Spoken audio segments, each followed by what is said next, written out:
இப்போ sum number 2,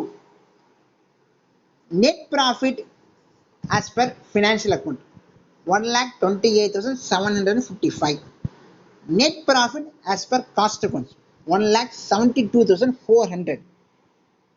என்னோட general ப்ராக்டிஸில் நம்ம படிக்கிறது காஸ்ட் அக்கௌண்டிங்கு, அதனால காஸ்ட் அக்கௌண்டிங்கோட ப்ராஃபிட்டை பேஸை வச்சு நான் ஸ்டார்ட் பண்ணுவேன். காஸ்ட் அக்கௌண்டிங்கோட ப்ராஃபிட் பேஸை வச்சு கணக்கு ஸ்டார்ட் பண்ணுவேன். Net profit as per cost accounts 1,72,400. இதுதான் நான் என்னுடைய ஸ்டார்டிங் பாயிண்ட்.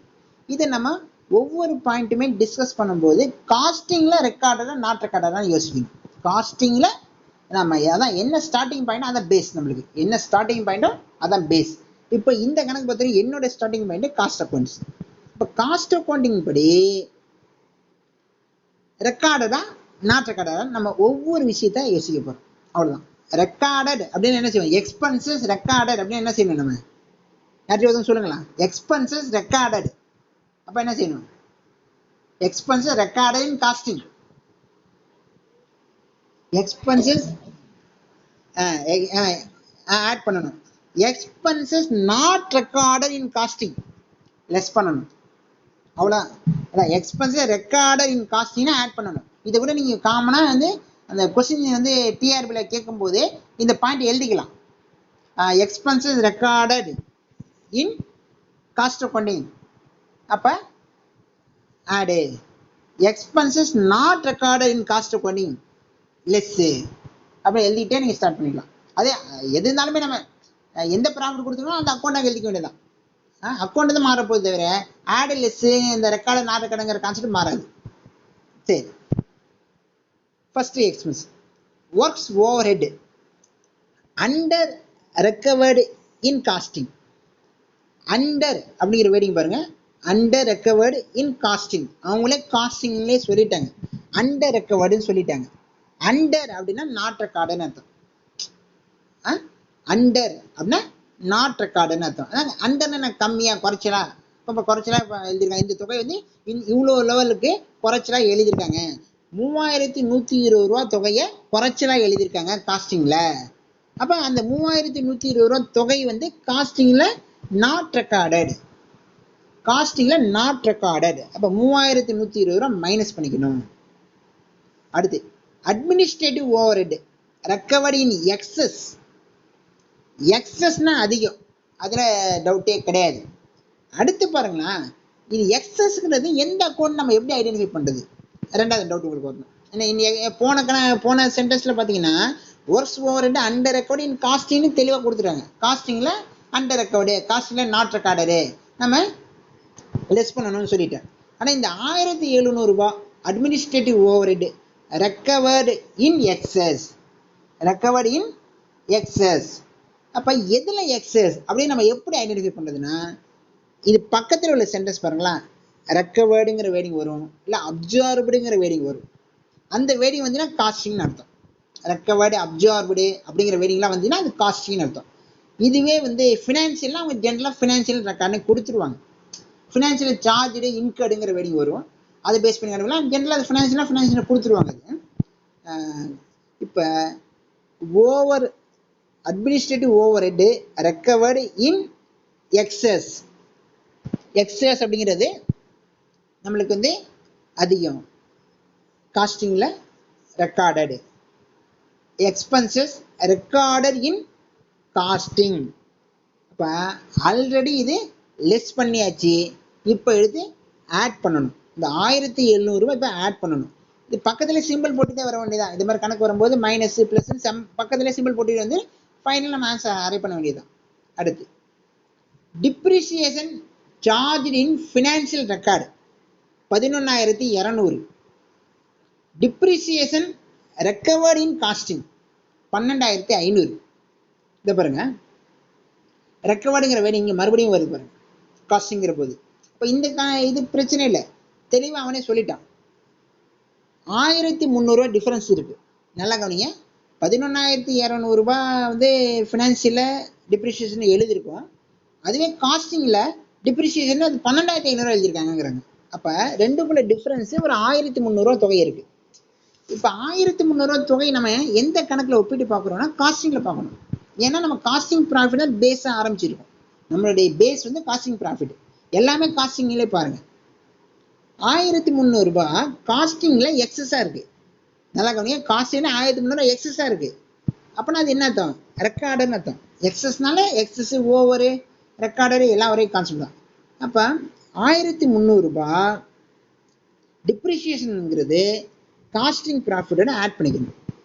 ஏன்னா ரெக்கார்டின் காஸ்ட் அக்கௌண்ட் 1300 ரூபாய். அதை நாட் ரெக்கார்டுனா லெஸ் பண்ணிப்போம், ரெக்கார்டுனா ஆட் பண்ணிக்கணும், அவ்வளோதான். அடுத்து இது வரைக்கும் பார்த்தது வந்து எக்ஸ்பென்ஸ் பார்த்தோம். இந்த லைன் பாருங்க இன்கமாக போயிடுது. அதான் ஏன்னா இனி எக்ஸ்பென்சஸ் வேற ரூல்ஸ், இன்கமுக்கு வேற ரூல்ஸ், ரெண்டையும் ஒரே ரூல்ஸ்ல போக வேண்டாம். நாட் ரெக்கார்டு ரெக்கார்டுங்கிறதே போக வேண்டியதான். ஃபர்ஸ்ட் எக்ஸ்பென்ஸ் தான் இன்கமான நீங்க ஐடென்டிஃபை பண்ணிட்டு தான் ரெக்கார்டர் நாட் ரெக்கார்டை யோசிக்கணும். பாருங்க, interest received but not included in costing ₹8,000. இன்னொரு விஷயங்க, இன்ட்ரெஸ்ட் ரிசீவ்டுங்களோட சென்டென்ஸ் முடிச்சா கூட இதே மீனிங் தான். But not included in costing அப்படின்னு நம்மளுக்கு வந்து சம்ல கொடுக்கணும் எதிர்பார்க்காதீங்க. ஏன் அப்படின்னா இன்கம் ஜென்ரலாகவே காஸ்ட் ஷீட்டு தயாரிக்கும் போது இன்கம் நம்ம எடுக்கிறதே இல்லை. காஸ்ட் ஷீட்டு தயாரிக்கும் போது இன்கம் நம்ம எடுக்கிறதே இல்லை, எந்த ஒரு இன்கம் நம்ம எடுக்கிறதே இல்லை. அப்போ எல்லா இன்கமுமே ஃபினான்ஷியல் அக்கௌண்ட்டில் மட்டும்தான் ரெக்கார்ட் ஆகிருக்கும், காஸ்டிங்கில் ரெக்கார்ட் ஆகிருக்காது எல்லா இன்கமுமே. இது ஜென்ரல் ரூல். அப்போ income not recorded in costing. ஒரு சாதாரண வருமானம் வந்து கணக்கில் எழுதலைங்கிறாங்க, இப்போ எழுதிக்க வேண்டியதான். அப்போ வருமானத்தை என்ன செய்யணும்? நம்ம கூட்டிக்கணும், வருமானத்தை கூட்டிக்கணும். இப்போ இன்ட்ரெஸ்ட் ரிசீவ்டு ₹8,000 ஆட் பண்ணணும். அடுத்து absolute loss charged in financial record. ஏதோ ஒரு லாஸ், அப்சல்யூட்னா அந்த இப்போதைக்கு உள்ள இதுபடி இல்லை, இது பழங்கால முறைப்படி இருக்கு. அப்சல்யூட்னா வழக்குழைஞ்சி போயிடுச்சு அப்படிலாம் சொல்லுவாங்க. Absolute loss charged in financial records. Financial ரெக்கார்டில் ₹5,700 வந்து ரெக்கார்டடு ஒரு எக்ஸ்பென்சஸ் ஃபினான்ஷியல் அக்கௌண்டிங்கில் ரெக்கார்டடு. நம்ம ஃபினான்ஷியல் அக்கௌண்டிங் பிரச்சனை கிடையாது, விட்டுருங்க. ஏன்னா நம்மளோட ஸ்டார்டிங் பாயிண்ட் காஸ்ட் அக்கௌண்டிங். ஃபினான்ஷியலில் ரெக்கார்டட்னா காஸ்டிங்கில் நாட் ரெக்கார்டட். ஃபினான்ஷியல் ரெக்கார்ட்னா காஸ்டிங்கில் நாட் ரெக்கார்டு. ஒரு செலவு கணக்கில் எழுதலை, இப்போ எழுதுங்க, அப்போ செலவை கழிங்க, முடிஞ்சு. இப்போ செலவை கழிங்க. Absolute loss charge in financial record ₹5,700. Financial அக்கௌண்டிங்கில் ரெக்கார்டடு, காஸ்ட் அக்கௌண்டில் நாட் ரெக்கார்டடு. ஒரு expenses not recorded in cost அக்கௌண்டிங்கு. அப்போ சாதாரணமாக அந்த செலவை எடுத்து எழுதுங்க, அப்போ கழிச்சிடுங்க, ₹5,700 கழிச்சிடுங்க. அதே மாதிரி income tax provided in financial books. இந்த சென்டென்ஸும் கொடுக்கணுங்கிற அவசியமே இல்லைங்க. இன்கம் டேக்ஸ்னாலே நம்ம வந்து ஃபினான்ஷியல் புக்கில் தான் ரெக்கார்ட் ஆகும். இப்போ இன்கம் டேக்ஸ் அப்படின்னா எக்ஸ்பென்சஸ், அது ஒன்றும் பிரச்சனையும் கிடையாது. ஃபினான்ஷியல் புக்ஸில் ரெக்கார்டடு, காஸ்டிங்கில் நாட் ரெக்கார்டட். காஸ்டிங்கில் நாட் ரெக்கார்டட். அப்போ நம்ம என்ன செய்யணும்? நம்ம லெஸ் பண்ணிக்கணும். காஸ்ட், ஏன்னா காஸ்ட் அக்கௌண்டிங்கோட ப்ராஃபிட் தான் நம்ம ஸ்டார்டிங் பாயிண்டாக வச்சுருக்கோம் இந்த கணக்கு பொறுத்த வரைக்கும். அப்போ அதை லெஸ் பண்ணிக்கணும். அடுத்து bank interest credited in financial books ₹750. சரி, 750, ₹750. Bank interest credited in financial books ₹750. Credited அப்படிங்கிற வேர்டிங் வருது, கிரெடிட்டட் அப்படிங்கிற வேர்டிங் வருது. அப்போ அது இன்கம் அப்படின்னு எடுத்துக்கணும். ஏன்னா பேங்க் இன்ட்ரெஸ்ட்ங்கிற ஒரு வேர்டிங் மட்டுமே பேஸ் பண்ணி அது இன்கமாக எக்ஸ்பென்ஸாக நம்ம ஐடென்டிஃபை பண்ண முடியாது. ஏன் அப்படின்னா இன்ட்ரெஸ்ட் ஆன் பேங்க் டெபாசிட்ஸ், அப்போ அது income. Interest on bank loans, அப்போ அது எக்ஸ்பென்சஸ். இப்போ வெறும் பேங்க் இன்ட்ரெஸ்ட் அப்படிங்கிற ஒரு வேர்டிங் மட்டுமே பேஸ் பண்ணி அது நம்ம இன்கமா எக்ஸ்பென்ஸாங்கிறத ஐடென்டிஃபை பண்ணது கொஞ்சம் கஷ்டம். அப்போ கிரெடிட்டட் இன் ஃபினான்ஷியல் புக்ஸ் அப்படிங்கிற ஒரு வேர்டிங் வருது பாருங்க. இப்போ ஃபினான்ஷியல் புக்கில் அது கிரெடிட் பண்ணியிருக்காங்க, அப்படின்னா அது இன்கம் அப்படின்னு எடுக்கணும். அப்போ income recorded in financial books, income not recorded in costing books. இந்த சென்டென்ஸுக்கு இதான் ரெண்டு அர்த்தம்.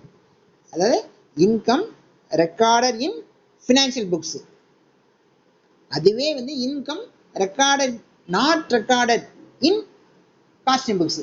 ஒரு வருமானத்தை காஸ்ட்டுக்குள்ள எழுதலை, இப்போ எழுதுங்க, வருமானத்தை எழுதுங்க. இப்போ வருமானத்தை எழுதணும்னு என்ன ஆகிடும்? கூட்டிக்கணும், வருமானத்தை நம்ம கூட்டிக்கணும். அடுத்து ஸ்டோர் அட்ஜஸ்ட்மெண்ட், அதே கான்செப்ட் தான்.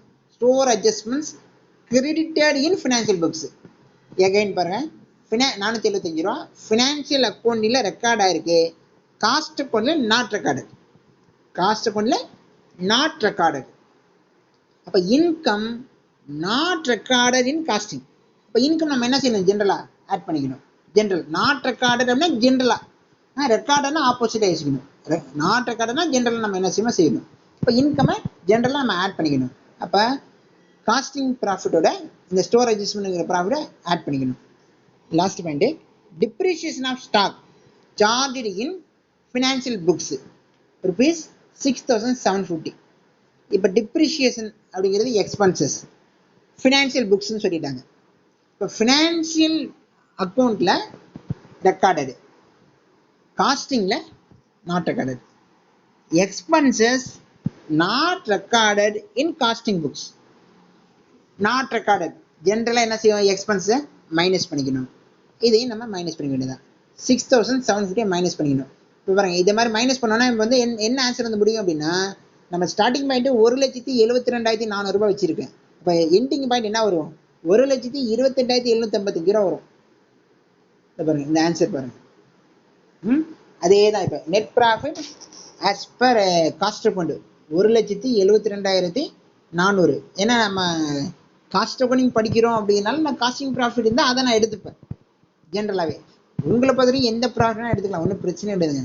நீ இதே கணக்கை போன கணக்கில் நம்ம டிஸ்கஸ் பண்ணோம்ல, ஃபினான்ஷியல் ப்ராஃபிட் ஆரம்பிக்கிறோன்னு, அதே மாதிரி நீங்கள் ஆன்சர் பார்க்கக்கூடாது, நீங்கள் அதுக்கப்புறமா செஞ்சுக்கிங்க. ஆன்சர் பார்க்காம அதுக்கப்புறம் செஞ்சுக்கிங்க. என்ன அப்படின்னா, ஃபினான்ஷியல் ப்ராஃபிட் வச்சு கணக்கு ஸ்டார்ட் பண்ணிக்கோங்க.